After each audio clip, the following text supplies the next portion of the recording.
klausau. Labas vakaras. Labas. O čia Dovilė? Aha.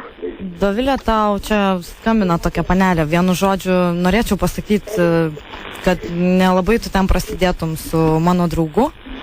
Šiaip man Jonas labai patinka ir aš kiek žinau, ten jūs bandot kažką kartu. Tai žinok, čia yra labai negražu iš tavo pusės. Nes Jonas yra nelaisvas ir mes su Jonu bendraujam jau kurį laiką šiaip. Tai aš nežinau... Kas skambina? Čia šiaip Jono draugė skambina. Ką vardą pasakysim? Tai jo, aš Rasa, bet tai čia neturi reikšmės visai tas mano vardas.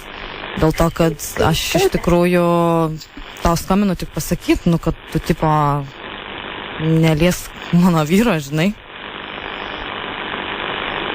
Tai ar mes susitarsim? Nieko nesuprantu. Kaip tai nesupranti? Alio? O tu žinai, apie kokį Joną aš kalbu? Ne. Nežinai? Ne. Tipo, nepažįsti jokio Jono? Pažįstu. Pažįsti, tai va, tai aš skambinu dėl to paties Jono. O kas jūs sieja su Jonu, gali man pasakyti? O tai tu man pasakyk, kas tave sieja su juo? Tai mes miegam kartu. Aha. Va, o nežinau, ką jūs veikiat kartu. Ten kiek žinau, varinėjat į klubus Šiauliuose, ne? Kartu ir ten tūsinatės normaliai, bet tai, dar kartą pasikartoju, kad iš tikrųjų Jonas su manim.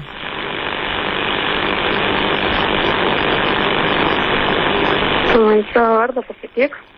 Rasa. Rasa. Jo. Tai ar tu aišku? Klausyk, mergaitę, nusišneki. Nenusišneku visiškai. Nusišneki. Ne. Nusišneki. Klausyk, aš tau dar kartą pasakysiu, Jonas yra su manim, gerai? Nieko nesakyk, gerai? Tai va, aš nežinau, kaip ten kokios taisyklės Šiauliuose, bet pas mane Akmeniai.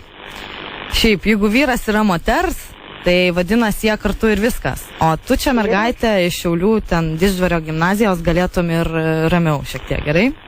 Iš kokios gimnazijos? Nesmė, šiaip sakau, kad atšoktum biškai, gerai? Nes tu...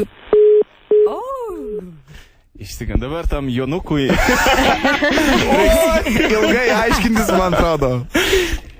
Žiauriai geras, 10 balų. Tikrai labai geras.